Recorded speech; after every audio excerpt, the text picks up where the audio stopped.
আসেন, তাহলে সেই বাড়ির অকল্যাণ যেগুলো আছে, অশুভ শক্তি যেগুলো আছে, সেগুলা বাড়ি থেকে বেরোয় না। কোন গুরুদেব, কোন বৈষ্ণব যখনই বাড়িতে পদার্পণ করিবে, তখনই অশুভ শক্তিগুলা দৌড়ে পলায়ন করিবে, এখানে থাকতে পারে না।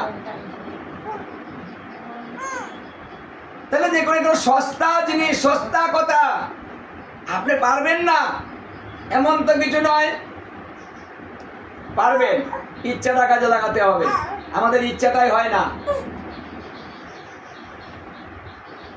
কারণ হরিভক্তি বিলাসে বলেছে গুরুদেবের সঙ্গে সাক্ষাৎ যত হবে মায়া তত দূরে চলে যাবে, জ্ঞান তত বাড়বে, মূর্খ জ্ঞানী হয়ে যাবে। পারলে প্রতিদিন গুরুদেবের সঙ্গে সাক্ষাৎ করো, সম্ভব না হলে 3 দিন 1 দিন করো, তাতে যদি সম্ভব না হয় 10 দিন 1 দিন করো, মানে তাতেও যদি না হয় তাহলে 15 দিন 1 দিন করো, তাতে না হলে মাসে 1 বার করো, তাতেও যদি না হয় তাহলে 3 মাসে 1 বার করো, বলছে তাতে যদি না হয় 6 মাসে 1 বার করো, তাও যদি না পারো 9 মাসে 1 বার করো, তাও যদি না পারো বৎসরে 1 বার করিতেই হইবে, পরে আর কোনো বিধান নাই, আর অপশন শেষ, অপশন নেই, আর করিতেই হইবে, মানে শেষ কথা, না করলে হবে না, করিতেই হবে। যদি বৎসরে 1 বার গুরু এবং শিষ্যের সঙ্গে দেখা সাক্ষাৎ না হয়, তাহলে গুরু এবং শিষ্যের সম্বন্ধ নষ্ট হয়।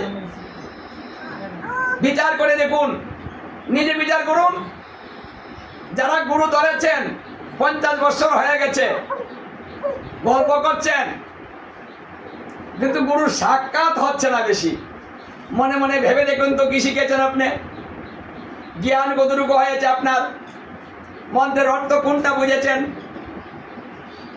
কারণ তত্ত্বে বলছে, মন্ত্র মুক্তাবলী গ্রন্থে বলছে যে তত্ত্ব জেনে ভজে তারে কৃষ্ণ নাহি তেজে আর সকল মরে অকারণ, জেনে ভজনা করার কথা বলছে।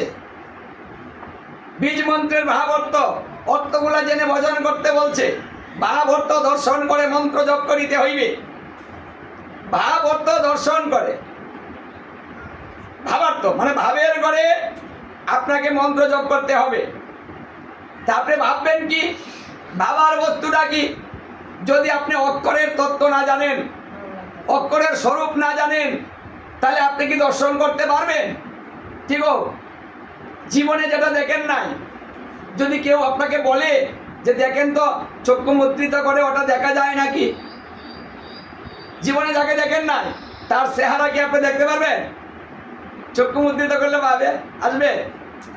আসবে না। যাকে দেখেছেন চক্ষু মুদ্রিত করেন, তার চেহারাটা আপনার সামনে এসে যাবে, তাই না গো? তাহলে যে মন্ত্রের অর্থ জানে না, মন্ত্রের স্বরূপ জানে না, তাহলে চক্ষু মুদ্রিত করে ভাববেটা কি, দর্শন করবেটা কি? কি গো, কতটা বুঝতে পেরেছেন? গুরুদেব তো দীক্ষা দিয়েছেন, মন্ত্র দিয়েছেন, ভালো করেছেন, দেহটা শুদ্ধ করে দিয়েছেন, আমার আর কোনো সমস্যা নেই, জল পান করতে পারেন, আমি দীক্ষা নিয়েছি। স্বরূপ দর্শন করেছেন, স্বরূপ ভেবে মন্ত্র জপ করেছেন, করেন, স্বরূপ জানেন না।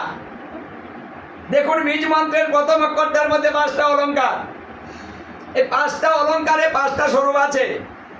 কোন অলঙ্কারে কোন স্বরূপ দর্শন করবেন? আপনি যখন শব্দটা উচ্চারণ করবেন, উচ্চারণের সঙ্গে সঙ্গে স্বরূপটা দর্শন করতে হবে, ওটা একসাথে কাজ হয়। পাচ্ছেন না তো? তাহলে হবে না। কেন হবে না?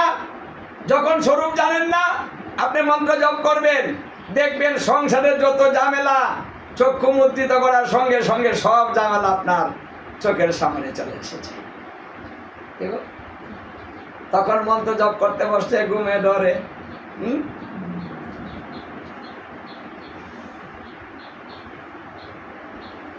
দরজা খোলা, কি বানি হয়, কেউ কেউ ছায়াও দেহে। গুরুদেব পেয়েছে গণবার, হাতে তো গণা হয়ে গেল, মানে গণা হলো কিন্তু স্বরূপ দর্শন হলো না। গণাটা হয়েছে, দর্শনটা হয়নি।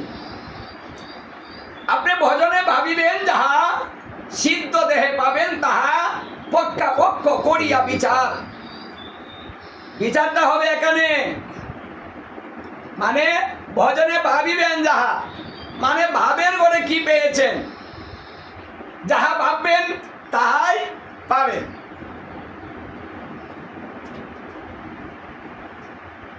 এখন যদি ভাবের তত্ত্বগুলো আমরা না জানি তাহলে ভাববোটা কি? এই জন্য ভাগবতেও বলছে যে মন্ত্রদাতা নচ গুরু, নচ মন্ত্রার্থ বাচু। মন্ত্র দিলেই গুরু হয় না, জানিও নিশ্চয়। মন্ত্রের অর্থ যিনি বোঝায় তিনি গুরু হয়।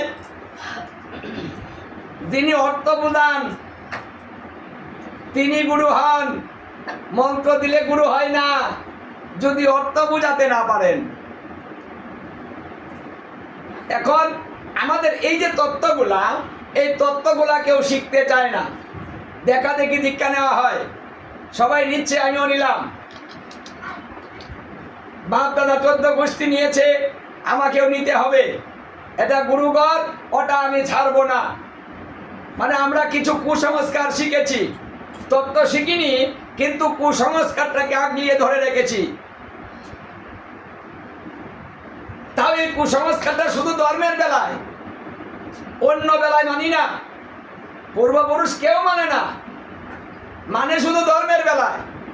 পূর্বপুরুষ লেখাপড়া করে নাই, আর এখন ছেলে মেয়েরা লেখাপড়া করে। মানলো পূর্বপুরুষ কুয়ার জল খেয়েছে, এখন কেউ খায় না কুয়ার জল।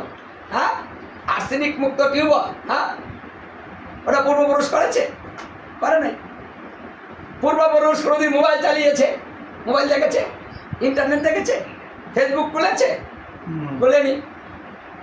তাহলে আপনি করছেন কেন? মোবাইল চালান কেন, যেটা পূর্বপুরুষ করে নাই?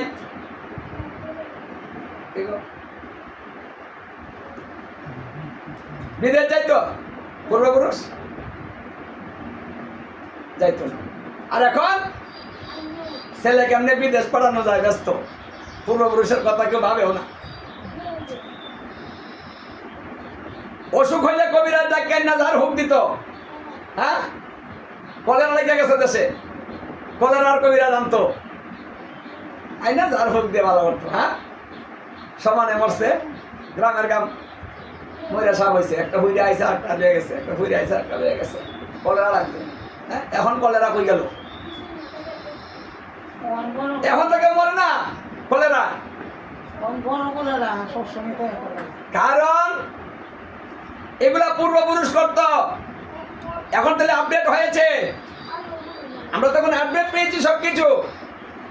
তাহলে আপনি কি এই সবকিছু গ্রহণ করছেন না? কি গো, এই যে নতুন নতুন আবিষ্কার হচ্ছে, এই সুযোগগুলা কি আমরা গ্রহণ করছি না? করছি। করছি না কোথায়? ধর্মের বেলায়। বাপদাদা করে নাই, বাপদাদা করেছে, ওটা আমরা এটাই করে যাব, জীবনে শুনি নাই। হ্যাঁ, এই কুসংস্কারে আচ্ছন্ন হয়ে এখন আমরা ধরে রেখেছি সেই বিধান, সেই পিতা, সেই প্রথা। হ্যাঁ, আগে শাশুড়িরা বউয়ের অত্যাচার করতো, এখন পারেন না? এখন করেন কি গো? তাহলে পূর্বপুরুষের কথা ভাবলে হবে? কি গো, উল্টা পাল্টা হয়েছে না? আগে শাশুড়ি যা বলেছে তাই ঠিক, একটা কথা বলতে পারে নাই বউ, ওটা সঠিক না বেঠিক ওটাও জিজ্ঞাসা করতে পারে নাই, যা বলেছি তাই, আমার শাশুড়ি বলেছে, চুপ। কি গো, পূর্বপুরুষ চিন্তা করে দেখুন। সতী প্রথা ছিল, স্বামী মারা গেলে স্ত্রীকে পোড়াত দেওয়া হতো সাথে সাথে। এখন পারবেন একটাকে পোড়াত দিতে? মানবে? মানবে না। যদি মুসলমান জল দিত মেলে, সেই জল যদি মুখের মধ্যে পড়ে যেত, হ্যাঁ, তাহলে তাকে ঘি গরম করে প্রাণ বিসর্জন করতে হতো ওটা খেয়ে। ওর জাত চলে গিয়েছে, ওর আর বেঁচে থাকার অধিকার নেই, তাই ওকে মরতে হবে। তাই মরার বিধানটা কেমন হবে? মানে ঘিটাকে জাল দিয়ে গরম করে খেতে হবে, খেয়ে মরতে হবে। এটা ছিল পূর্বপুরুষের বিধান। এখন মানবেন? এখন তো সারাদিন মুসলমানের গরো খান। এমন কেউ আছে আমরা প্রসাদ বুঝি ছাড়া যে হ্যাঁ জল খায় না? নাই, আছে গো? সবাই হোটেলে খাচ্ছে, রাস্তাঘাটে খাচ্ছে, তাই না গো? বিচার আছে? শুধু আমাদের প্রসাদ বুঝে যারা আছি তারা কোথাও নেই না, তাই বিদায় ওই মুসলমানের জলটাও বেশি আসে না। তারপরেও ওই যে দোকানে বিক্রি করে, তারপরে বৈষ্ণবরা তো ওটাও নেয় গো, নেয় না? হ্যাঁ, তাহলে এখন যদি ওই বিধান থাকতো, তাহলে যত হিন্দু ছিল, হিন্দু এখনো আছে, সবগুলাকে ঘি গরম করে খেয়ে খেয়ে মরে সাপ হয়ে যেত। কি বলেন? মানবেন এই কথা? পূর্বপুরুষ ধরে রাখেন যে, জানেন ইতিহাস পূর্বপুরুষের।